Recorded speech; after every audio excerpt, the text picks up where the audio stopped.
잘 모르시는 분들이 계실 것 같아서 아브라함에 대해서 잠깐 얘기를 해보자면요. 아브라함은 그 당시 나이로는 노인은 아니었는데 우리가 보기에는 노인이었어요. 75세. 그러니까 75세 노인이죠. 근데 그 75세 나이에 인생에 새로운 일이 생겼습니다. 하나님께서 아브라함을 찾아오신 거예요. 그러고 나서 아브라함에게 말씀하세요. 내가 내게 명한 곳으로 가라라고 말씀하셨어요.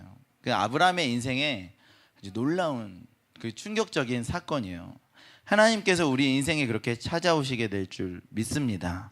하나님께서 찾아오셔서 새로운 일을 하시겠다. 너는 내가 명한 땅으로 가라라고 말씀하셨어요. 그냥 가라 그러면 안 되니까 약속을 주셨어요. 달콤한 약속이었어요. 네가 가는 곳에 가면, 내가 명한 곳에 가면 네가 복을 받고 네 이름이 유명해지고 네 세력이 많아질 것이다. 아브라함이 거길로 갔습니다. 근데 아브라함은 그 약속을 받았으니까 거길로 가는데 아브라함과 함께 간 사람이 있어요. 그 사람이 사라라는 사람이에요. 아브라함의 아내입니다. 이 아내는 안 간다고 말할 수가 없었어요. 그래서 아브라함을 따라서 이제 가는 거예요. 아브라함은 열정이 있었겠죠. 기대감도 있었을 거예요. 그리고 아브라함은 가는 거죠. 아내는 누굴 바라보고 갑니까? 남편을 바라보고 이제 가기 시작했어요. 근데 아내가 안 간다고 하면 어떻게 하겠어요? 좀 힘들겠죠. 못 가겠다. 하나님이 부르셨는데도 아내가 못 간다고 하면 못 가겠다 이런 생각이 들겠죠. 여러분, 아내를 잘 만나야 돼요. 남자들은. 그래야 하나님의 일을 할 수 있는 것 같아요. 마음이 합해져야 되잖아요. 결혼을 할 때 뭘 보세요? 내 생각했던 외모를 보세요. 내가 이런 자매 좋아했는데 나는 좀 다른 사람하고 달라. 좀 내가 좋아하는 자매는 키가 컸으면 좋겠고 또 이렇게 서구형이었으면 좋겠고 또 시원시원하게 생겼으면 좋겠고 눈이 컸으면 좋겠어. 많이 바라는 건 아니잖아. 그러니까 그러면서 다들 소박한 어떤 마음을 가지고 자매들 입장에서 굉장히 불편하겠네요. 통통한 자매가 좋아. 송혜교처럼 좀 통통했으면 좋겠어. 그 형제들 입장에서 송혜교는 좀 통통한. 형제들도 마찬가지, 자매들도 마찬가지죠. 어떤 형제 좋아하세요? 그러니까 일단 믿음은 있어야 되고요. 일단 교회는 다녀야 되지만 일단 자기 일이 있었으면 좋겠어요. 자기 일이. 그 의사나 변호사나 회계사처럼 자기 전문직이 있었으면 좋겠어요. 그래서 기술이 있었으면 좋겠고 또 요즘에는 혼자 부자면 좀 힘드니까 집안도 좀 부유했으면 집안 대대로 부유했으면 좋겠어요. 여유가 있어야 남들 다 도울 수 있고 그렇죠. 키는 한 180 정도 자기랑 이제 어느 정도 어울리려면 그렇게 하잖아요. 대부분 다 그렇게 생각하죠. 그런데 저는 키가 170 정도 되고 결혼을 했어요. 어떻게 결혼할 수 있었을까?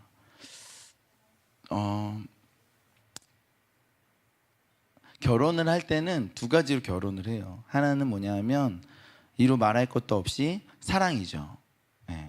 그런데 또 한쪽은 사명이에요. 그러니까 사랑과 사명이 있어야 돼요. 여러분 사랑은 있잖아요. 초등학교 6학년 때부터 사랑은 언제나 준비되어 있잖아요. 사랑은 있어요. 중요한 건 사명이 없어요. 사명이. 사명이 뭐야? 사명은 뭐 그냥 별거 없잖아. 사명이 없어. 사명은 누구로부터 받아요? 하나님으로부터 받아요. 왜 하나님으로부터 받아요? 그분이 뭔데? 그분이 우리를 지으셨어요. 그러니까 이 물병을 지은 사람이 물병에 대한 계획을 가지고 있어요. 이 물병을 짓지 않은 사람은 그 의미를 모르면 이 물병은 사람을 때리는 데 쓰는 건가? 아니면 베고 자는 건가? 이것저것 해보지만 그럴듯하지만 완벽하게 맞아 들어가진 않아. 그런데 이걸 지은 분이 계시면요, 너는 물을 담으라고 쓴 거야 라고 말할 수 있죠. 하나님을 만나기 전에 대부분의 사람들은, 아니 모든 사람은요, 사명을 절대 모릅니다. 그 사명을 알게 되는 게 중요해요. 20살 때부터 사명에 대해서 생각해 볼 필요가 있어요. 비전이에요. 하나님을 만나면 내가 왜 지어졌구나, 내가 어떤 계획을 가지고 있구나, 하나님이 나를 향한 어떤 계획이 있으시구나라는 걸 알게 됩니다. 그 사명을 딱 알게 됐을 때 내가 이 일을 위해서 만들어졌구나. 그런데 혼자 할 수 없어요. 혼자 할 수가 없는 거예요. 이건 나는 혼자 할 수가 없어. 그래서 하나님께서 돕는 배필을 예비해 두셨어요. 저는 대대로 부자도 아니고 키가 180도 아닌데 정말 너무나 괜찮고 근사한 아내를 만나서 살아가고 있죠. 사명이 있었기 때문에 그래요. 네. 물론 사랑도 있었죠. 근데 사명이 있었어요. 사명이 중요해요. 네. 근데 내 아내와 내가 같이 사명을 가지고 있어요. 그래서 우리의 사명은 함께 공유하고 있어요. 사랑과 사명이 필요하다 그랬죠. 사랑만 있어도 안 돼요. 그럼 사랑은요, 유효기간이 있어요.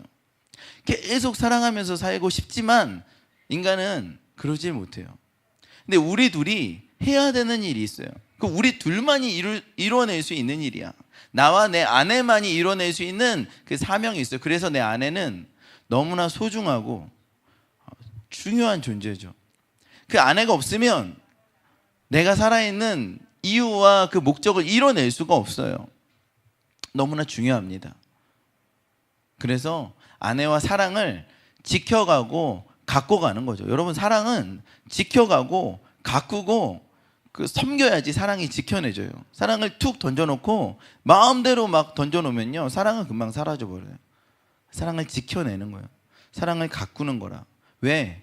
사랑하기 때문에. 두 번째는 내 아내는 나의 사명의 파트너이기 때문에 같이 그렇게 해나가는 거예요. 그러니까 사랑이 있으면 사랑만으로 안 되고 사명이 있어야 되고요. 그 사명만 있어도 안 돼요. 여러분, 우리가 무슨 계약관계로 만난 형제 자매는 아니잖아요. 그 사명만 가지고 계속 우리는 사명자야, 조용하라고. 그러니까 북한 사람들은 그렇게 하죠. 우리는 조국 통일의 사명을 가지고 사명적으로 결합했어. 우리가 이 사명을 이뤄야 돼. 뭐 그런 투쟁 정신이 있죠. 그러나 우리 안에 사랑도 있어요. 그러니까 사명과 사랑이 있어요.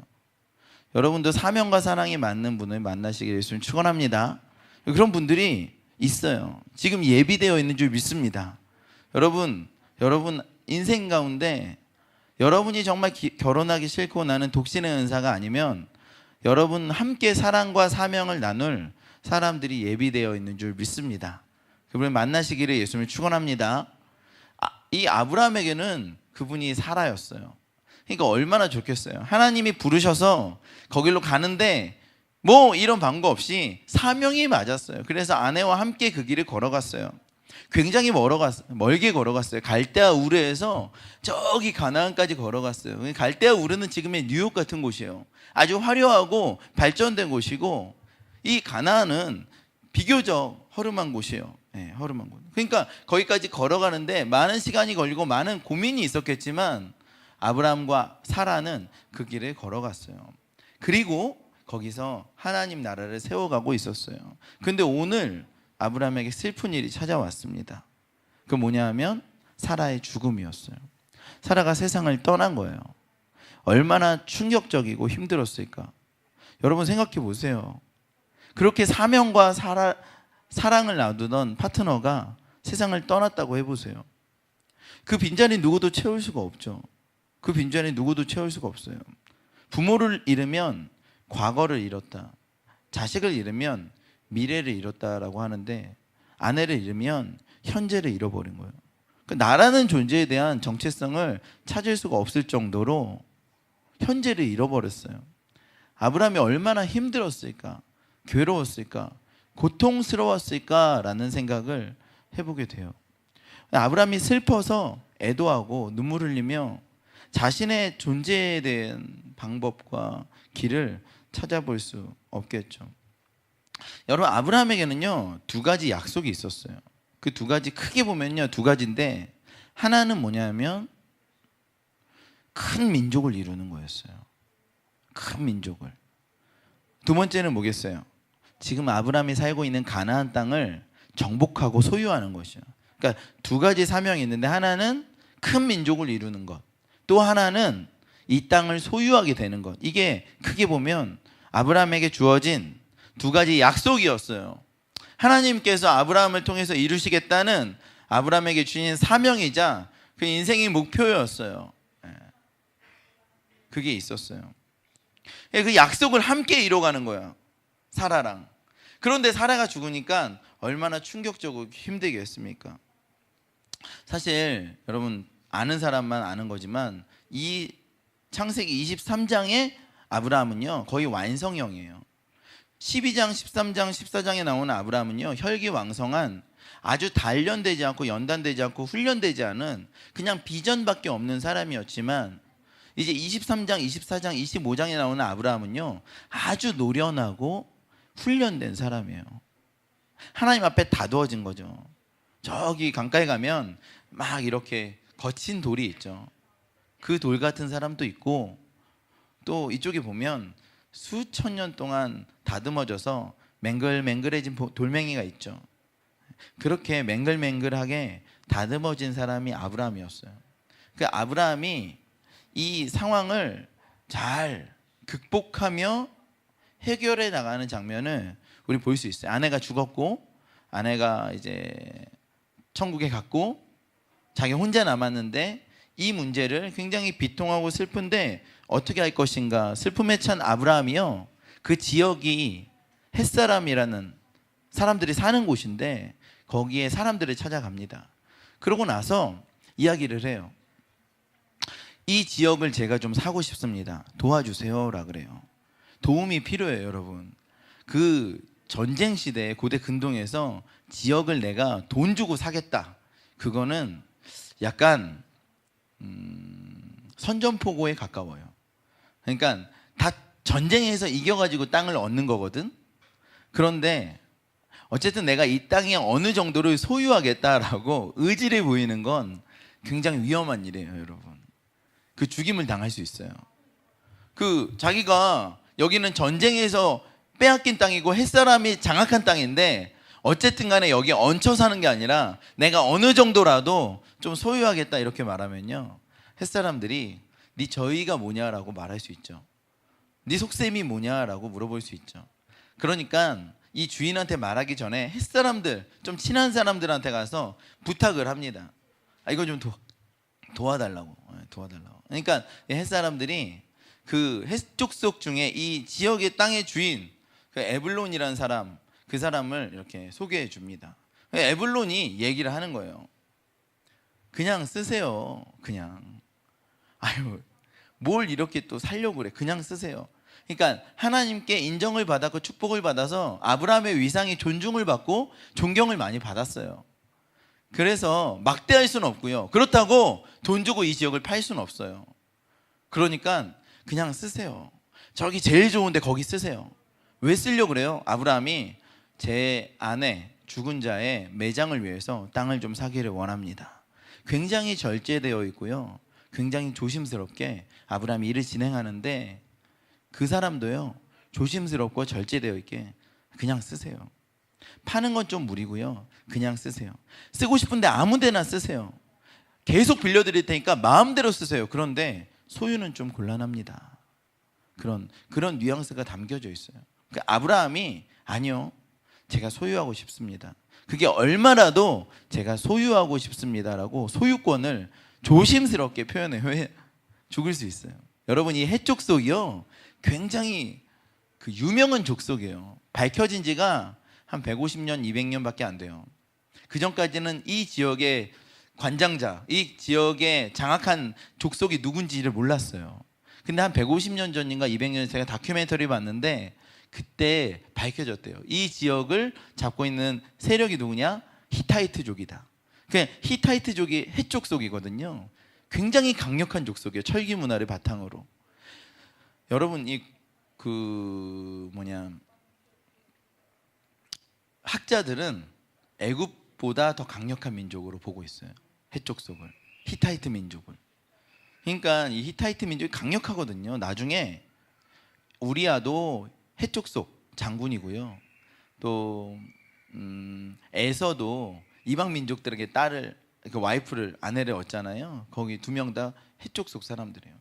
그러니까 아주 전쟁에 능하고 아주 힘 있는. 그런데 거기에 가서 아브라함이 힘겹게 이제 아내 매장지를 제가 갖겠다고 얘기를 하는 거죠. 저는 왜 그랬을까? 굳이 왜 그렇게 매장지를 가지고 싶어 했을까를 좀 주목해 봤어요. 그 2절에 나와 있어요. 2절에. 같이 한번 2절을 읽어 볼까요? 1절에 보면 사라가 127세를 살았으니 이것이 곧 사라가 누린 횟수라. 2절에 다 같이 시작. 사라가 가나안 땅 헤브론 곧 기럇 아르바에서 죽음에 아브라함이 들어가서 사라를 위하여 슬퍼하며 애통하다가 아브라함에게 어떤 생각이 들어왔어요. 아브라함에게 어떤 생각이 들어왔는가? 매장해야겠다. 그걸 넘어선 어떤 아이디어가 있어요. 그게 뭐냐면 두 번째 언약과 약속과 사명을 이뤄내야겠다는 생각이 들었을 것이에요. 첫 번째 언약은 큰 민족을 이루는 것. 창세기 22장 이 전장에서 이삭을 찔러 죽이는 장면에서 이뤘어요. 그런데 이 두 번째는 뭐냐면요. 두 번째는 이 땅을 소유하는 것이요.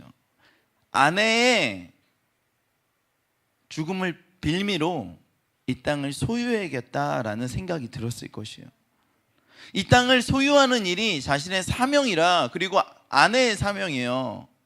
그러면 이 땅을 소유하는 절호의 찬스라는 생각이 들었을 거예요. 그리고 아내의 죽음을 빌미로 이 땅을 소유해야겠다라는 생각을 했겠죠. 그럼 우리는 이런 생각을 할 거예요.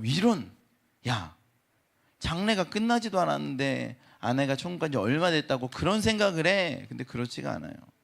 여러분, 기독교 안에서 가장 중요한 어떤 원리가 있어요. 그게 뭔지 아세요, 여러분? 그것은 대가를 지불하는 거예요. 대가 지불 없이는 아무것도 없어요.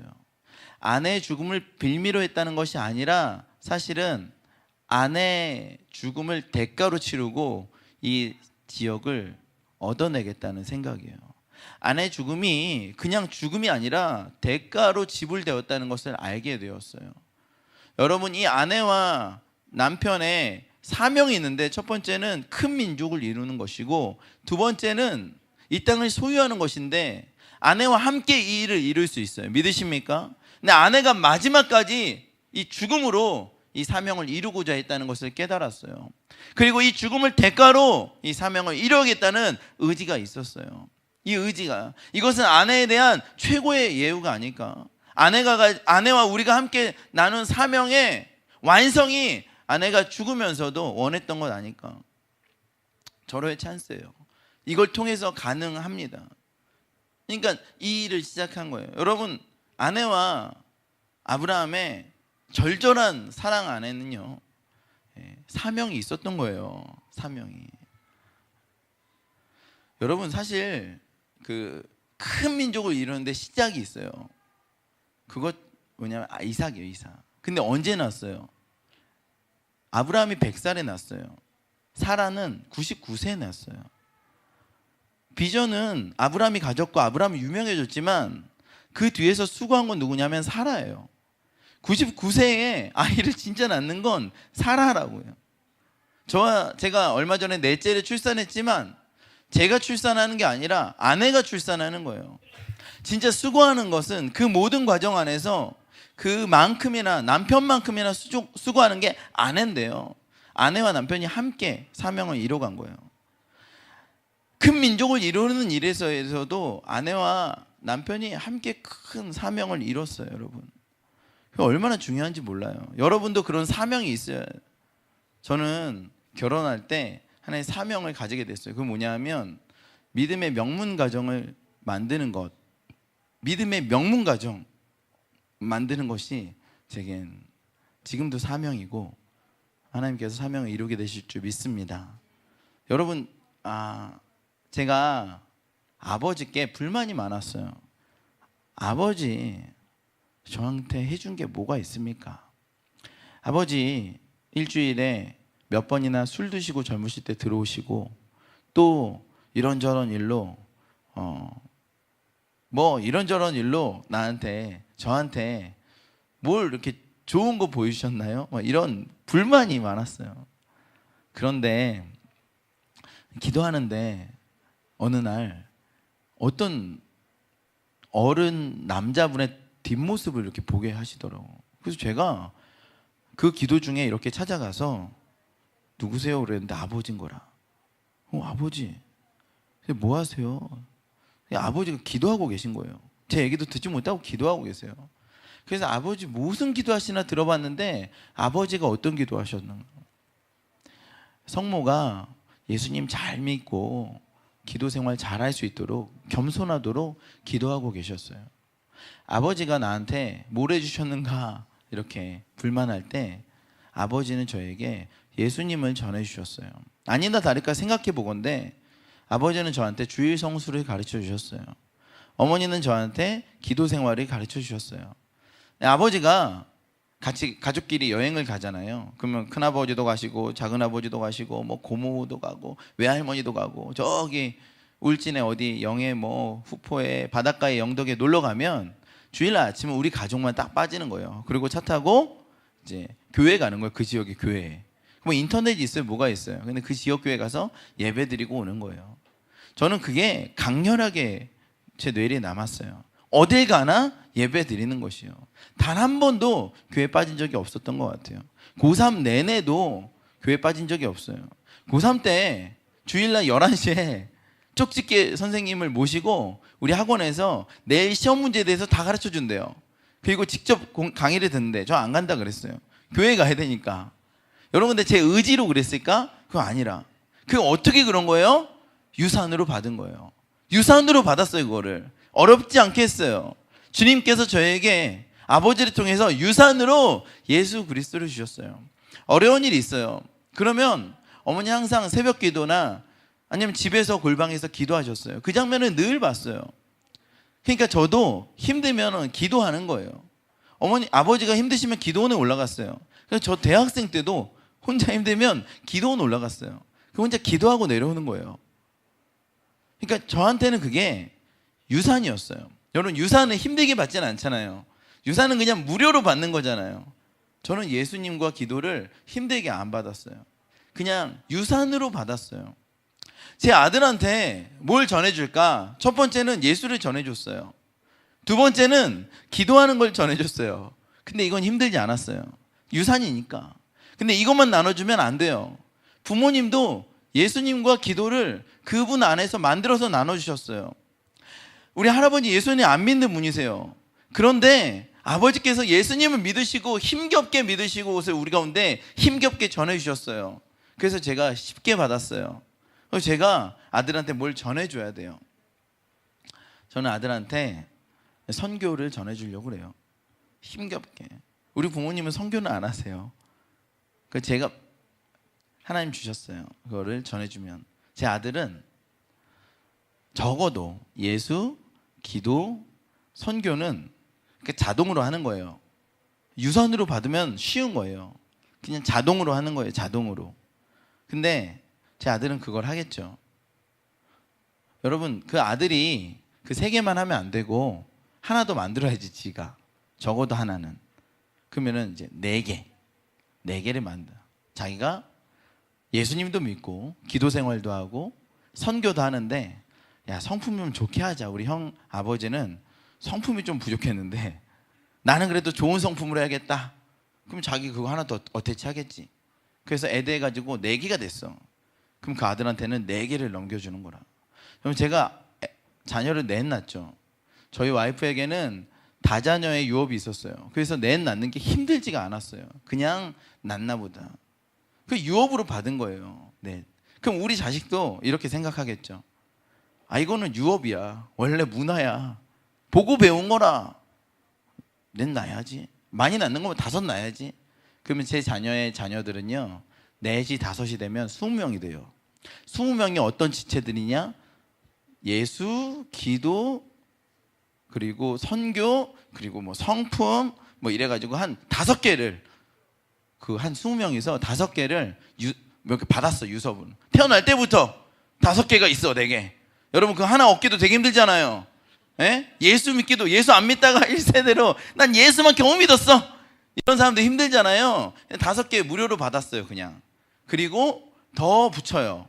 그래가지고 밑으로 내려줬어요. 그래서 20명이 다시 5명씩 낳았어요. 6명씩 낳았어요. 120명이야. 그 120명이 무료로 받은 게 6, 7개라.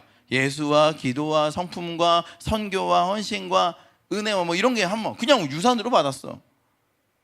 여러분, 이 수평적인 공동체도 되게 중요하지만 중요한 게 뭔지 알아요? 수직적인 공동체예요. 그 가문이 굉장히 중요해요. 수직적인 공동체. 그러면은 자녀들에게 뭘 남겨줄 것인가? 내가 1세대라도 괜찮아요. 나만 예수 믿었는데 그럼 예수라도 전하는 거라.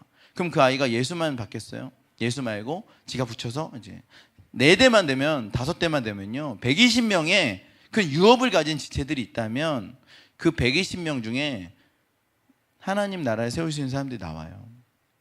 나라를 바꿀 수 있는 사람이 나와요. 거기에 시조가 되는 거예요. 언제부터 믿음의 명문 가정이 되었는가? 나부터 시작됐다. 그러면 그들이 받는 유업이요 우리한테 다 오는 거예요. 그러니까 큰 민족을 이루는 게 이렇게 중요한 거예요. 사라와 아브라함이요 온 힘을 다해서 그걸 했을 것이에요. 그리고 이삭에게 모든 걸 다 넘겨줬어요. 그 이삭이 야곱에게 넘겨줬어요. 그 야곱이 12아들에게 넘겨주는 거예요. 그로부터 엄청나게 커지는 거예요. 그 시작이 어디냐면 아브라함으로부터 시작이라. 그 아브라함의 어떤 마음, 내가 넘겨주겠다, 큰 민족을 이루겠다라는 생각이에요. 절대 포기하고 낙심하지 않고 한 사람이라도 그 사람에게 내가 유산을 넘겨주겠다면 그 아이가 넘겨준다니까요. 여러분이 믿음의 1세대입니까? 부모님 예수님 안 믿으세요? 그럼 1세대로 예수님을 넘겨주세요. 근데 예수만 넘겨주지 말고 더 많이 만들어서 넘겨주세요. 그럼 그 아이가요 그걸 다 받잖아요. 그렇게 해서 1세대 그리고 2세대 그리고 3세대 이러는데 갑자기 어떤 애가 나는 결혼도 안 하고 넘겨줄 생각도 없어. 야, 이거 거의 100년 프로젝트인데? 100년 프로젝트를 갑자기 어떤 애가 안 한다 그래. 나 안 해. 나 편하게 지낼 거야.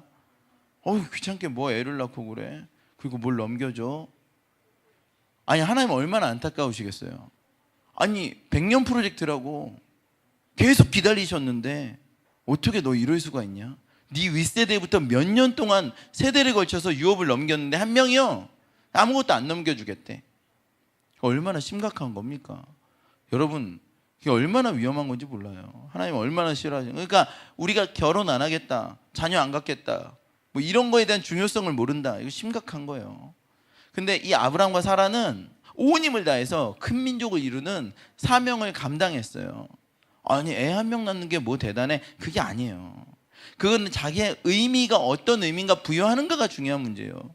그러니까 이 땅을 소유하는데 이 조그만 땅을 소유하는 것도 이 아브라함과 사라에게는 마지막 사명이에요. 이제는 아브라함 등장하지 않아요. 근데 이 사명이 얼마나 중요한지 몰라요. 그래서 아브라함이 고통과 괴로움 속에서 일어나서 이 사명을 감당해야겠다. 내 아내의 죽음을 헛되게 여기지 말고 이 아내의 죽음을 대가로 이 사명을 이뤄내야겠다라고 생각한 거죠.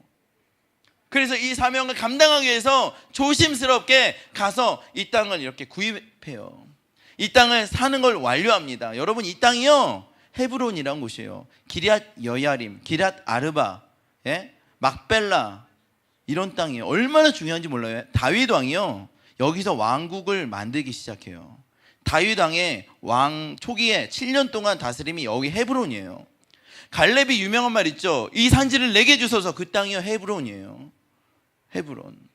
야곱이 죽고 어디다 묻게 해달라면 헤브론에 묻게 해줘요. 요셉이요 아는 사람만 알지만 창세기 마지막에 내 유고를 가지고 가서 묻어달라 한 곳이 바로 여기예요. 이 지역은 이스라엘의 그 소유가 되었고 이 지역을 중심으로 가나안으로 확장되는 거예요. 여러분, 이게 얼마나 중요한 땅인지 몰라요. 지금도 여러분 웃기는 얘기일 수 있지만 이스라엘이 이 땅이 내 땅이요 라고 근거하는 게 바로 여기예요. 여기 일단 아브라함이 샀다는 건 분명하잖아. 샀단 말이에요. 그리고 판 적이 없어요. 그러면 아브라함의 것이라고. 지금도 여기를 이 본문을 근거로 우긴다니까. 이 정도로 이 땅의 소유는요 역사적인 그 사건이었어요. 그 일을 아내의 죽음을 대가로 이렇게 하는 거예요. 여러분, 대가 지불이 없으면 얻는 것이 없어요. 오늘 성의교회 주제는 뭐냐면 여러분 딴 데 많이 샜지만 대가를 지불하는 것이요. 교회가 대가 지불에 제일 약해요. 교회 카페 가면요 일단 첫 번째, 큰 교회가 운영하는 카페 가봐도 첫 번째 뭐예요? 커피가 물맛이 나. 이게 물맛이 나냐? 커피가. 그리고 일단 시장 바닥이야. 분위기가 아주 허접해요. 세 번째, 커피가 1,500원이 넘질 않아. 1,500원. 왜? 1,500원 넘으면 오질 않아요. 오질 않아. 그러니까 1,500원 받고 파는데 커피가 맛있을 수가 없잖아요. 이런 게 교회 문화의 악순환인 거라. 교회 문화의 악순환이에요. 자본주의 사회에서 투자하지 않잖아요. 그럼 얻어낼 수가 없어요. CCM을 갖다가 우리가 돈 주고 다운받지 않고 맨날 인터넷으로 다운받거나 그러면서도 야 찬양인데 무슨 소리야 이러면 그 사람들이요, 그 음악을 만들어낼 수 있는 돈이 없어요. 전부 다 그냥 다 공짜야. 교회는 무조건 공짜지. 수련회 가도 그냥 왜 이렇게 비싸? 무료로. 우리 안에 좋게 말하면 공짜 정신이고요, 나쁘게 말하면 공짜 근성이 있어요. 다 무료. 여러분이 어디 대학교 앞에 어느 간사님이 믿지 않는 사람들 이렇게 초청하려고 카페를 하나 열었어요. 좀 있으면 망했어요. 왜냐? 거기 동네 목사님들하고 성도 그 간사님들이 맨날 거기 죽치고 있는 거예요. 하나 시켜놓고 계속. 그러면서도 전혀 부담감이 없죠. 왜? 교회 목사님이 하는 건데 뭐 상관 있나? 다 여기 말씀 계속 보고 아침부터 저녁까지 점심 먹으러 갈 때 나갔다 오고 막 이러니까 망할 수밖에 없잖아요. 이 공짜 근성이 있어요, 우리 안에. 대가를 지불하지 않으려고 그래요. 여러분, 이 대가를 지불하지 않으려는 근성이 우리를 스스로 굉장히 망치는 거예요. 가족 개념이 있어서 그래요. 우리 다 지체고 가족인데. 가족인데 뭐 어때? 서로 이러는 거지. 여러분, 가족은요 반드시 대가를 지불했어요. 누가? 아버지가. 여러분, 우리가 매일 형제 자매들끼리 먹고 즐길 수 있는 힘은 뭐냐면 아버지가 누군가가 대가를 지불했는데 아버지가 그 인생으로 대가를 지불했어요. 아버지가 고생하면서 그 돈을 벌어다 무료로 나눠줬으니까 그거를 누리고 있는 것이지, 대가 없이 아무것도 대가 지불 없이 누리는 건 아무것도 없어요. 우리가 이렇게 누릴 수 있는 것은 누군가가 대가를 지불했어요. 예수님께서 대가를 지불하셨어요. 우리가 이렇게 살 수 있는 힘은요, 예수님이 그 대가를 지불하셨기 때문에 우리가 이렇게 살아갈 수 있는 거라고. 우리가 죄인이었어요. 죽어 마땅한 자들, 지옥 갈 수밖에 없는 자들이었는데 하나님께서 우리의 소유주를 찾아가셨어요. 누구예요? 마귀예요. 마귀의 소유로 우리가 됐어요. 내가 이 아이들을, 이 영혼들을 건지고 싶고 사고 싶은데 그 대가가 뭐냐? 그냥 얼마냐 이거죠. 얼마냐?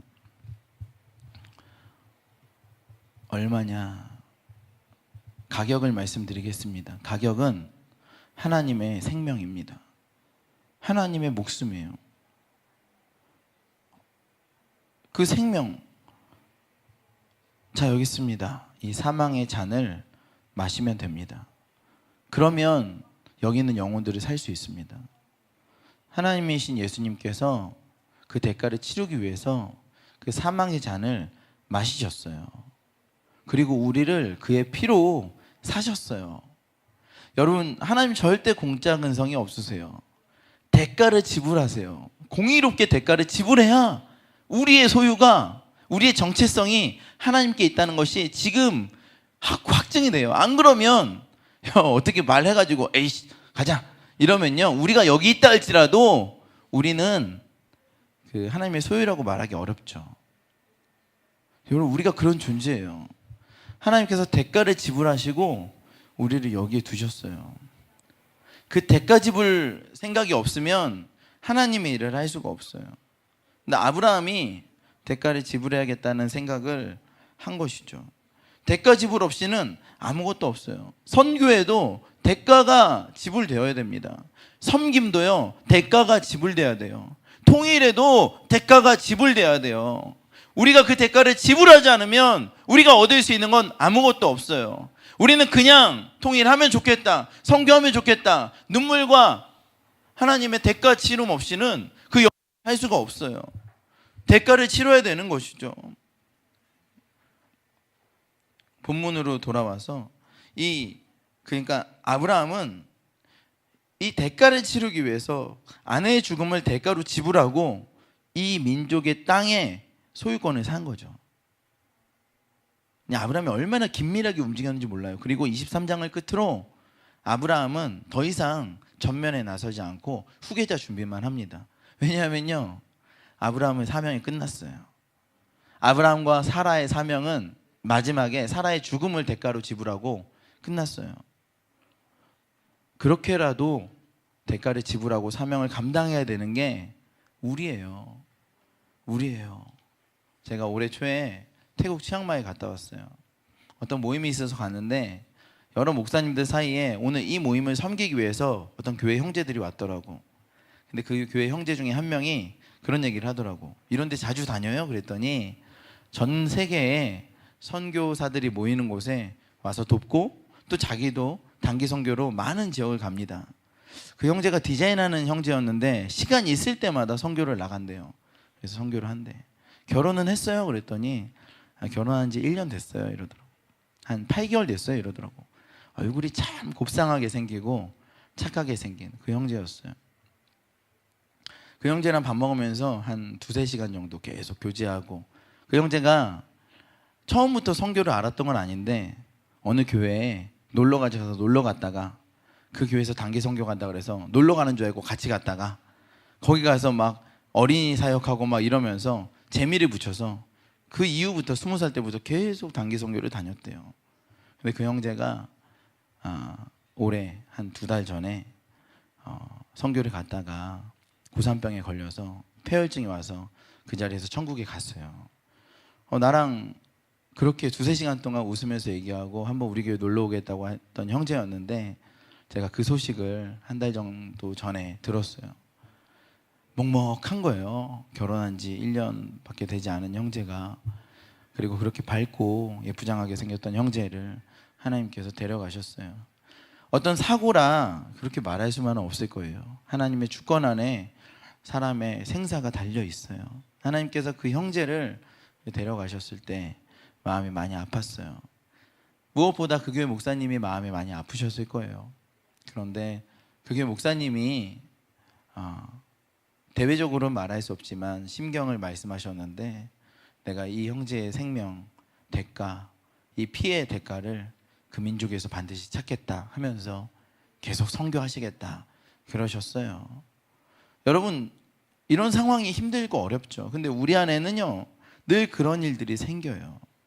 낙심과 환난과 눈물과 아픔이 있는 것 같은데, 그럼에도 불구하고 아브라함에게도 그랬죠. 애도와 눈물이 있었어요. 그런데 그때도 잊지 않았던 게 있는데 그게 바로 사명이었어요.